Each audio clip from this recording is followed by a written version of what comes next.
Police are on high alert in New York City today. Authorities saying that they have received a credible threat that al-Qaeda may be plotting to bomb bridges and tunnels. The threat coming as the city prepares to mark 10 years since the worst terrorist attack ever on American soil. Our Chris Gailus is live in New York this afternoon overlooking Ground Zero where the World Trade Center once stood, and we are hearing about these threats, Chris. That's right, and we do have a few more details. You mentioned the word credible. That is one word they used to describe it. They also said specific and unconfirmed. So we need to keep those things in mind when it comes to this threat. Obviously, they take these things very seriously. The threat may include the use of a car bomb in either New York City or Washington, D.C. That was one of the details that they released last night. And of course, they take these threats, as we mentioned, very seriously. New York police setting up additional road checks, stopping traffic at every turn, sweeping parking garages, looking for anything suspicious. They are towing illegally parked cars, which they always do, but they're doing it with an efficiency that we rarely see, and posting officers with helmets, bulletproof vests, assault rifles at trains and subway stations. It's believed there may be as many as 3 people involved in this threat entering the U.S. in recent days. This threat and information about it came from Pakistan, and one of the suspects may in fact be a U.S. citizen. So again, while officials are calling the threat specific and credible, it is still unconfirmed. And I've got to tell you, here in New York City, it was greeted with a collective shrug by most people here who are more than used to threats of this nature and go about doing their regular business here in New York City like they always do. Work continues, as you mentioned, on the job site right behind me. On the left side of your screen, you can see the very corner of the museum pavilion that will open up next year. And you can also see the corner of the reflecting pool, one of the pools in the plaza that will open to the public on Monday. So work continues to put the final touches on that before the 10th anniversary tomorrow, or make that Sunday, sorry. Now, Chris, I know that a number of police and firefighters from BC are in New York for this commemoration, and I'm sure they're still feeling the effects of that attack. Well, we really all are, aren't we? The effects of 9/11 impacted all of us, and you're reminded of it anytime you go through an airport. But you're right, many felt compelled when they watched what happened on 9/11 to jump in and do whatever they could, especially, of course, for the first responders. Now, in Vancouver, 2 VPD officers were compelled to immediately do what they could. Investigator Todd Catchpole and Sergeant Steve Gibson quickly came up with a plan, and it didn't take them long before they had a bunch of help with it, designing and printing thousands of stickers to hand out to help them collect donations for the New York Police Department. Their hard work was successful, to say the least. They raised about $250,000 for their New York brothers and sisters. It started as a little local thing in downtown Vancouver, and before you knew it, we had officers from across Canada phoning us saying, can you send us, 1,000 or 5,000 labels? I remember a guy named Jason in Moose Jaw.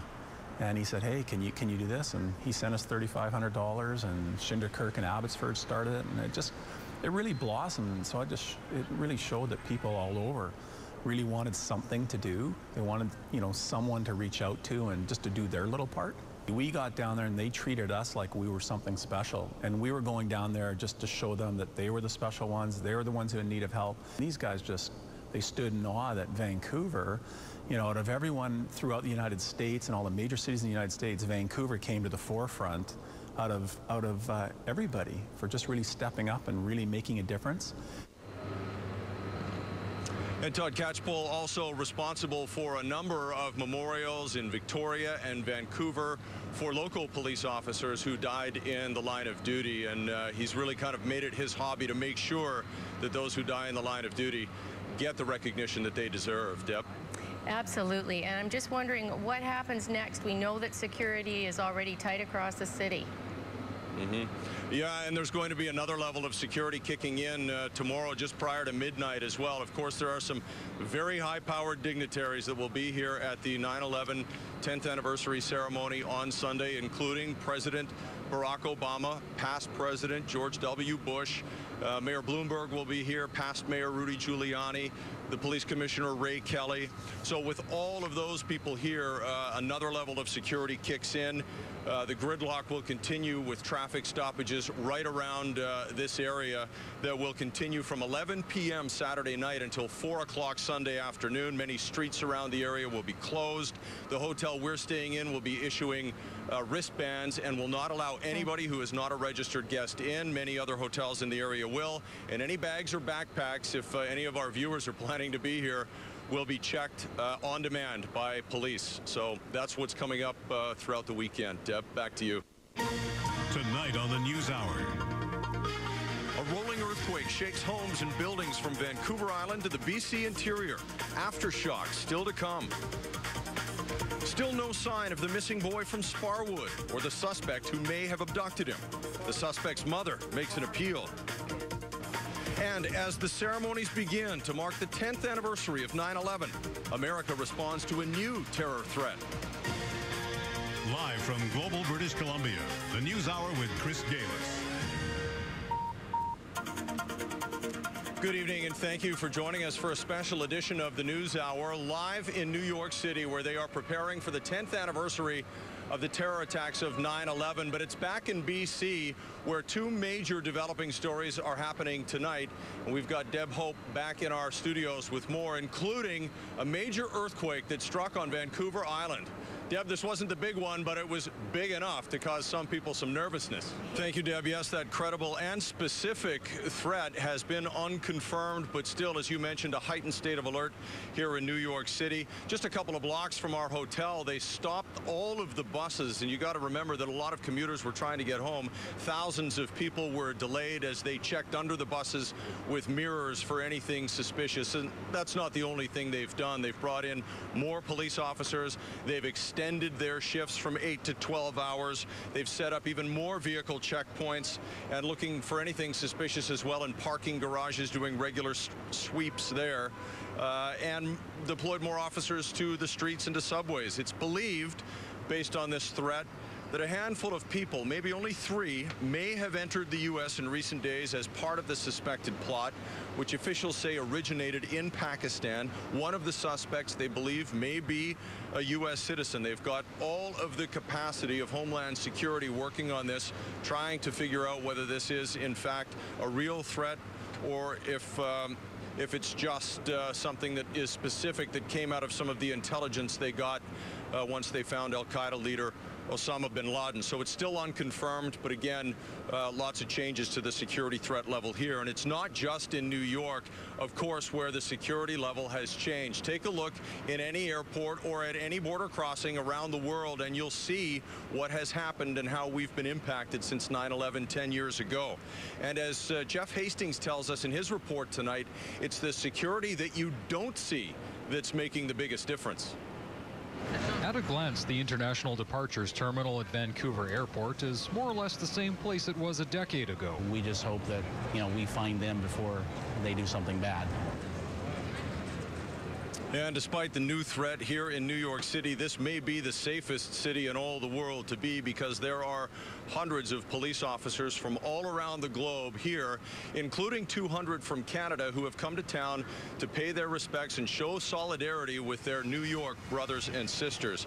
Hundreds of officers, as we mentioned, from across Canada marched past Ground Zero in honor of the NYPD officers who lost their lives on and after September 11th. 23 officers lost their lives that day. But I will say this, nobody took a hit like the New York Fire Department, which lost 343 members on 9/11, 55 due to 9/11 related illnesses since then. And when Vancouver firefighters saw what their brothers and sisters in New York were going through, they knew that they had to get involved, and that helped create a bond that still exists to this day. Vancouver firefighters saw what happened, felt an immediate need to help, and in a moment of inspiration came up with an idea that touched the hearts of millions of people, thousands right across British Columbia, and we caught up to one of the men who made that all happen.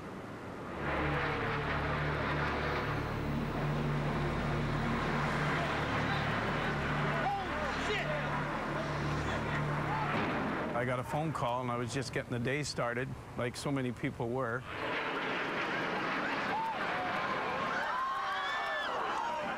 the imagery was just, you know, wasn't believable in a sense. I thought I was watching a movie until I was told what was actually happening. We knew when those buildings went down that there were thousands of civilians, but also there were going to be police and firefighters and paramedics involved. You can see the two towers, a huge explosion now raining debris on all of us. This was the ad. Battalion Chief Rod McDonald remembers every detail of that day. Reminders of 9/11 and how British Columbians jumped in to help are in every fire hall in the city.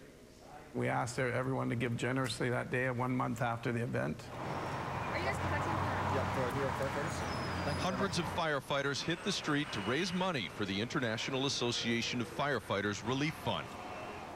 People were running up and just dumping 50s and 100s and into these boots, and we were wondering what are we going to do with all this money. I mean, we had no place to put it. We didn't anticipate the volume. They were overwhelmed. In one day, the boot drive raised $600,000. From the Vancouver Firefighters Union Local 18. Rod went to New York with dozens of other firefighters to deliver the check. New York was really messed up. But in that one moment at the Consulate General, everybody had a big, big cry. And it was to do with the emotion of accomplishing something and being able to do something for the Big Apple. I love everybody in this room. God bless the good people in this world. Thank you all. Do you feel like your efforts helped in the healing of New York City? Absolutely. That without a doubt. The New York firefighters appreciated every firefighter that came there to help. A lifeline extended thousands of kilometers across the continent, an experience that will live with them forever. When the plane was leaving the tarmac in New York, I looked back and I thought I was leaving my city. It was like we were leaving our city behind when we left. And those efforts are remembered here in New York City for sure by some of the New York firefighters that still work. And as we mentioned, 55 have lost their lives since 9/11 happened. They've added a couple of names to that wall just in the past couple of weeks. And I think the way Rod talks about it is the way a lot of people are going to feel once they see this memorial. It opens to the public on Monday. We'll give you a better look at it. I'll kind of step out of the way because you can see one of the massive reflecting pools, one of two that mark the imprints or the spot where the World Trade Center towers once stood. That is among one of the largest man-made waterfalls ever created. Each side of each square, 170 feet. It pumps about 30,000 gallons. And I think everybody who comes to visit this will get a sense, like Rod does, that they take a little piece of this city away from them. We were lucky to catch up to the man who designed this whole thing, Michael Arad, who actually has a really interesting connection to BC. He honeymooned with his wife in Whistler, loves the natural beauty of the West Coast, can't wait to revisit Vancouver. And the interview that we did with him will be a part of our coverage on the NewsHour on Sunday, right along with the 10th anniversary commemoration of 9/11. Many dignitaries will be here. U.S. President Barack Obama, former President George W. Bush, former Mayor Giuliani, and Mayor Bloomberg will be here, which is another reason why security has been tightened considerably and will be even tighter from Saturday evening through to Sunday afternoon. So that's the latest from here tonight on the roof of the World Financial Center, right across from the new 9/11 Memorial, which again opens Monday. Back to you, Deb. Well, it looks absolutely wonderful, Chris. Thank you. Sure. Now, one more note about the 9/11 anniversary. Global National will have special coverage of the ceremonies on Sunday morning. Donna Friesen will be live in New York near the site of the World Trade Center as the victims of 9/11 are remembered. And she will be joined by Chris Gailus, Eric Sorensen, Jacques Bourbeau, and Paul Johnson at the Pentagon, and Ross Lord in Gander, Newfoundland.